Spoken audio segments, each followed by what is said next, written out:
तो ये थी बड़ी खबरें। आइए देखते हैं खबरें विस्तार से। प्रधानमंत्री नरेंद्र मोदी ने आज कहा है कि 10 वर्ष की उनकी सरकार गरीबों के लिए समर्पित रही है। उन्होंने कहा कि देश तभी विकसित हो सकता है जब सरकार की योजनाओं के लाभ हर किसी तक पहुंचे। प्रधानमंत्री नरेंद्र मोदी ने आज वीडियो कॉन्फ्रेंसिंग के माध्यम से पीएम जनमन के अंतर्गत प्रधानमंत्री ग्रामीण आवास योजना के 1 लाख लाभार्थियों को पहली किस्त जारी करते हुए ये बात कही और कहा कि आज देश में एक ऐसी सरकार है जो पहले गरीबों के बारे में सोचती है। प्रधानमंत्री नरेंद्र मोदी के कुशल नेतृत्व और विकास के लिए समर्पित प्रयास ने बीते 10 साल में देश की तस्वीर बदल दी है। देश का हर एक नागरिक नई ऊर्जा, नए सामर्थ्य से भरा हुआ है। विकसित भारत का संकल्प गांव-गांव में सुदृढ़ हो रहा है।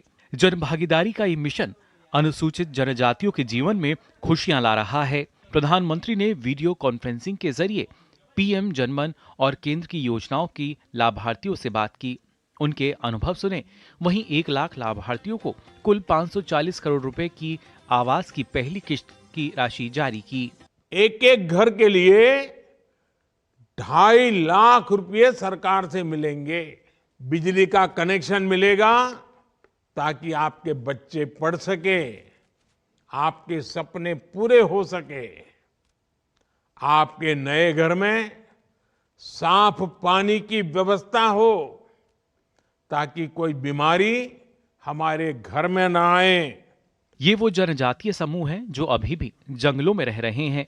इन तक स्कूल, रोड, बिजली, बैंक, पानी पहुंचाने का महाअभियान पीएम जनमन के जरिए चल रहा है। विभिन्न मंत्रालयों द्वारा विगत 2 माह में 4000 करोड़ की परियोजनाएं स्वीकृत की गई हैं। प्रधानमंत्री ने बताया कि जनमन यात्रा ने 2 महीने के अंदर 80,000 अति पिछड़ा आदिवासी लोगों के आयुष्मान कार्ड बनाए हैं। 30,000 लोगों को किसान सम्मान राशि दी और 40,000 लोगों के बैंक खाते खोले हैं। सरकार पीएम जनमन महाअभियान पर 23,000 करोड़ रुपए से ज्यादा खर्च करने जा रही है। सिर्फ 2 महीने के भीतर सरकार ने ऐसे 80,000 से ज्यादा अति पिछड़े मेरे जनजातीय परिवारजन, मेरे भाई बहनों को खोज करके उन्हें आयुष्मान कार्ड दिया। ग्रामीण विकास मंत्रालय द्वारा अब तक 1 लाख लाभार्थियों को पक्के घर और 400 से अधिक पीवीटीजी बाहुल्य बसाहटों में 1000 किलोमीटर सड़क स्वीकृत की गई है। विद्युत मंत्रालय द्वारा 6500 से ज्यादा टोलों में 70,000 से ज्यादा घरों में बिजली की परियोजनाएं स्वीकृत की गई हैं। जल जीवन मिशन के अंतर्गत भी हर घर नल पहुंचाने का कार्य भी तेजी से चल रहा है। जनमन योजना में सर हमें आवास स्वीकृत हो गया, जो हमने कभी सपने में नहीं सोचा था। अब बन जाएगा तो बहुत खुश है। मेरे को प्रधानमंत्री आवास योजना के तहत मेरा पक्का घर भी बन गया है सर। मेरे घर में बिजली भी लग गई है और नल जल से पानी भी आ रही है। आवास मिला है और हमारे घर में बिजली आती है।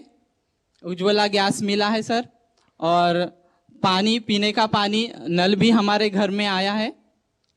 पीला रेशन कार्ड मिला है सर, और आयुष्मान भारत कार्ड भी मिला है। जनजातीय सशक्तिकरण, गौरवशाली भारत के संकल्प के साथ केंद्र सरकार द्वारा जनजातीय कल्याण के लिए लागू की गई पीएम जनमन योजना एक दूरगामी पहल है जो जनजातीय विकास के लिए मील का पत्थर साबित हो रही है।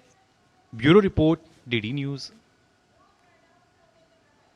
तो पीवीटीजीज का मतलब पर्टिकुलरली वल्नरेबल ट्राइबल ग्रुप्स। आपके सामने ये तस्वीर रखना चाहेंगे कि भारत में पीवीटीजीज के बारे में अगर आप समझना चाहें तो ये सामने कुछ ऐसे तथ्य रख रहे हैं आपके कि 18 राज्य या यूटीज के ही लगभग 220 जिले ऐसे हैं जहां पे ये सिमटे हुए हैं। लगभग 28 लाख की इनकी जनसंख्या है, लेकिन जो सूचीबद्ध हैं वो 75 पीवीटीजीज हैं। इनमें से अधिकतर हैं वो ओडिशा, आंध्र प्रदेश में सबसे अधिक पीवीटीजीज पाए जाते हैं।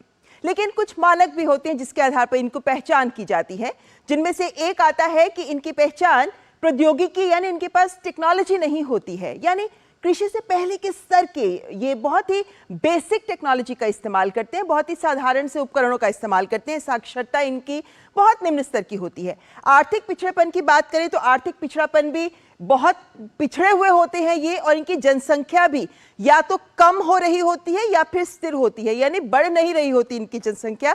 ऐसे कुछ मानकों के आधार पर इनको डिफाइन किया जाता है, इनकी पहचान की जाती है। लेकिन इस मुद्दे का विकास कैसे हुआ, कुछ ऐतिहासिक तथ्य आपके सामने कि 1960 वो वक्त था जब ढेबर आयोग ने इनकी स्थिति का आकलन करने का प्रयास किया। उसके बाद ढेबर आयोग को ही अगर हम आगे देखें तो ये जो है, ये जनजातीय समूहों में जो पीटीजी है इसकी श्रेणी का इन्होंने इसको डिफाइन किया। पीटीजी यानी प्रिमिटिव ट्राइबल ग्रुप्स, ये एक टर्म थी जो इन्होंने सामने रखा। लेकिन 1975 में जो सबसे कमजोर जनजातीय समूह है उन्हें एक अलग श्रेणी के रूप में पहचानने की सबसे पहल 1975 में की गई और 52 ऐसे समूहों की घोषणा भी की गई। लेकिन इसके आगे बढ़े तो 1993 में 23 और समूह इस श्रेणी के साथ जुड़ गए, और अगर हम देखें तो 705 के करीब अनुसूचित जनजातियां हैं, जिनमें से कुल 75 हैं जिन्हें पीवीटीजी का दर्जा दिया जाता है।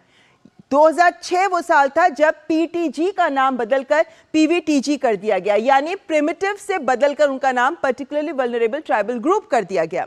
लेकिन इन समुदायों की कुछ विशेषताएं होती हैं, जैसे अधिकतर ये होमोजीनियस होते हैं, समरूप होते हैं, इनकी आबादी बहुत कम होती है, भौगोलिक रूप से ये अलग अलग स्थानों पर बिखरे हुए होते हैं, सब एक साथ नहीं होते। लिखित भाषा की बात करते हैं तो इसका अभाव होता है, तकनीक पिछड़ी हुई होती है, बदलाव के प्रति इनमें बेरुखी होती है, ये बदलाव को एक्सेप्ट नहीं करते, स्वीकार नहीं करते। लेकिन जो पीवीटीजी विकास मिशन केंद्र सरकार लेकर आई है उसका एक ही लक्ष्य है, संरक्षण सह विकास, यानी इनकी संस्कृति का संरक्षण किया जाए और साथ ही विकास के तमाम आयाम इन तक पहुंचाए जाएं। और इसी से जुड़ा है हमारा आज का विशेष भी। हमारा आज का विशेष जो इसी बात को आगे लेकर आता है कि पीएम जनमन जो ये योजना है, ये इसके माध्यम से कैसे जनजातीय समाज का विकास संभव हो पा रहा है।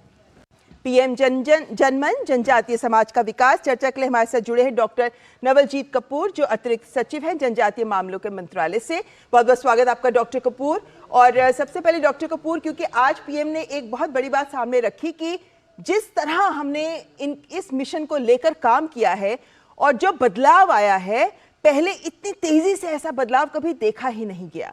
मंत्रालय के द्वारा ऐसे क्या कदम उठाए गए, ऐसे क्या काम किए गए कि हम इतने कम समय में बेहतर प्रदर्शन पीएम जनमन को लेकर कर पाए हैं?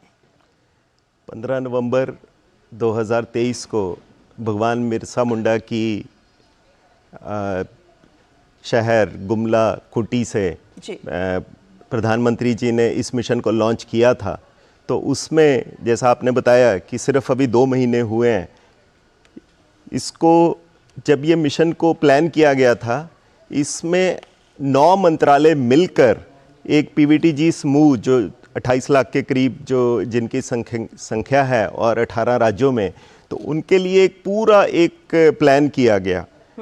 उसमें चाहे उनके लिए घर हो, रोड हो, बिजली हो, पानी हो, उन सबका एक बहुत एक डिटेल्ड एनालिसिस किया गया। हर एक परिवार चिन्हित किया गया, कौन सा ऐसा परिवार है जिसके पास बिजली नहीं है, कौन सा ऐसा परिवार है जिसके पास घर नहीं है। और 15 दिसंबर को दिल्ली में एक मंथन शिविर हुआ, उसमें सभी राज्यों के प्रिंसिपल सेक्रेटरी, सभी 9 मंत्रालयों के मंत्री और सभी सेक्रेटरीज, इन्होंने एक बैठक की।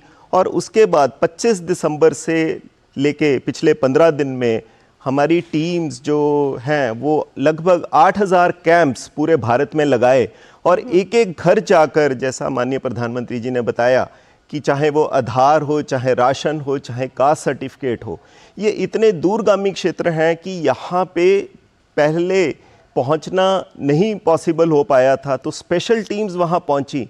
जब तक आपका आधार और आपका जनजाति कार्ड नहीं है, तब तक आप आयुष्मान का लाभ नहीं ले सकते। जब तक आपका जनधन बैंक अकाउंट नहीं है, तब तक आप किसान सम्मान निधि नहीं ले सकते।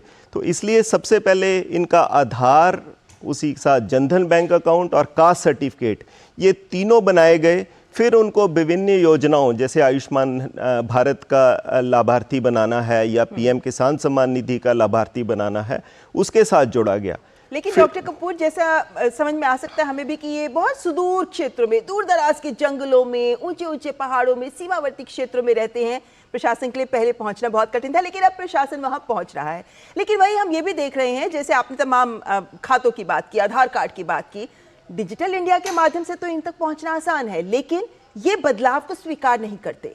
तो ऐसे में आप लोगों के लिए भी कितना मुश्किल था ये करना, और क्या इनोवेटिव तरीके थे जो आप लोगों ने इस्तेमाल किए, या लोगों के माध्यम से कैसे? इसमें पिछले कई सालों से इन समूहों के साथ काम चल रहा था।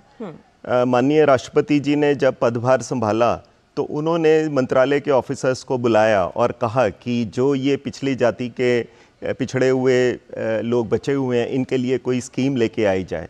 तो माननीय राष्ट्रपति जी ने जून पिछले साल पूरे भारत से लगभग हर जाति के 15-20 लोगों को राष्ट्रपति भवन में बुलाया। उस समय भी इन लोगों के साथ चर्चा हुई। फिर मंत्रालय ने हर एक समूह के लिए एक नोडल ऑफिसर नियुक्त किया, जो कि इनके आबादियों में गए, बस्ती में गए, इनकी प्रॉब्लम्स को समझा, इनको जाना कि इनकी क्या ज़रूरतें हैं। तो ज़रूरतों में पता चला सबसे बड़ी ज़रूरत इनकी है, इनको पानी चाहिए। उससे बड़ी इनकी जो ज़रूरत है, इनके जो जो वन से जो धन आ रहा है, जो माइनर फॉरेस्ट प्रोड्यूस हैं, उसको बेचने के लिए इनको सहयोग चाहिए, इनको ट्रेनिंग चाहिए। तो इन सब चीज़ों को ध्यान में रखते हुए 9 मंत्रालयों ने ये 11 जो स्कीम्स हैं, जिसको महाअभियान का नाम दिया गया, न्याय महाअभियान, क्योंकि आज तक जितनी गवर्नमेंट ऑफ इंडिया की स्कीम्स थी उसमें, जैसा आप जानते हैं, फाइनेंशियल एंड स्कीमेटिक नॉर्म्स जिसको कहते हैं, कि जैसे आंगनवाड़ी है वो 300 से बड़े अगर जहाँ पे परिवार हैं वहाँ पे बनती थी। इसी तरह से जो सड़क के जो नियम थे उसमें भी 300 से ज़्यादा की आबादी चाहिए थी। जो सब सेंटर हैं उसमें 3000 कम से कम परिवार और लोग चाहिए, तब सब सेंटर बनते थे। तो जैसा आज माननीय प्रधानमंत्री जी ने बताया, इन लोगों तक पहुंचने के लिए हर एक मंत्रालय ने स्पेशल तरीके से अपने जो योजना है उसको रिलैक्स किया, ताकि चाहे वो आधार कार्ड हो, चाहे वो सड़क का निर्माण हो, सड़क के निर्माण के लिए भी जो नॉर्म्स हैं वो 100 तक रिलैक्स किए गए। यानी हम जो बात करते हैं कि एक नई सोच के साथ काम करना शुरू किया गया, और केंद्र सरकार की एक कामयाबी जो योजनाएं हैं उनके पीछे कामयाबी का एक ये भी कारण माना जाता है कि सब मंत्रालय मिलकर काम करते हैं। लेकिन हम जब इन पीवीटीजीज की बात करते हैं तो डॉक्टर कपूर, एक बड़ी बात ये मानी जाती है कि लोगों में जागरूक करना इनको बहुत जरूरी है। हम योजनाएं तो हैं, लेकिन इनके अधिकारों के प्रति, इनकी योजनाओं के प्रति जागरूक करना, क्या अब हम ये भी संभव कर पा रहे हैं? आज आपने जब माननीय प्रधानमंत्री जी इन सब समूहों के साथ इंटरेक्शन कर रहे थे, चाहे वो गुमला से मान कुमारी जी जुड़ी हों, चाहे वो विद्या हों, चाहे ललिता हो शिवपुरी से जुड़ी हुई, चाहे अलूरी सीतारमन राजू से स्वासी गंगा हो, आपने देखा कि इन सब जो समूह हैं इनके भी वही इच्छाएं हैं जो हर समूह चाहता है कि हमें अच्छा पानी मिले, सड़क मिले, हमारे बच्चे जो हैं वो अच्छे स्कूलों में जाएं। भारती को आपने सुना, वो ये चाहती है कि मैं भी आईएएस बनूं। उसका जो भाई था वो लोगों में जा जा के शिक्षा को पहुंचाना चाह रहा है, वो चाह रहा है कि बच्चे स्कूलों तक पहुंचे। पिछली कुछ सालों में सरकार ने जो ये एकलव्य स्कूल, 740 एकलव्य स्कूल का जो एक मुहिम शुरू की है, इसमें हर ब्लॉक जहाँ पे 20,000 की ट्राइबल पॉपुलेशन है वहाँ पे एक एकलव्य स्कूल बनाया जा रहा है। आज 401 स्कूल, 401 एकलव्य स्कूल फंक्शनल हैं। तो इन बच्चों की भी, इन परिवारों की भी, इन महिलाओं की भी उसी तरह की इच्छाएं हैं जो नॉर्मल बाकी शहरों में मुझे लगता है कि ये इच्छाएं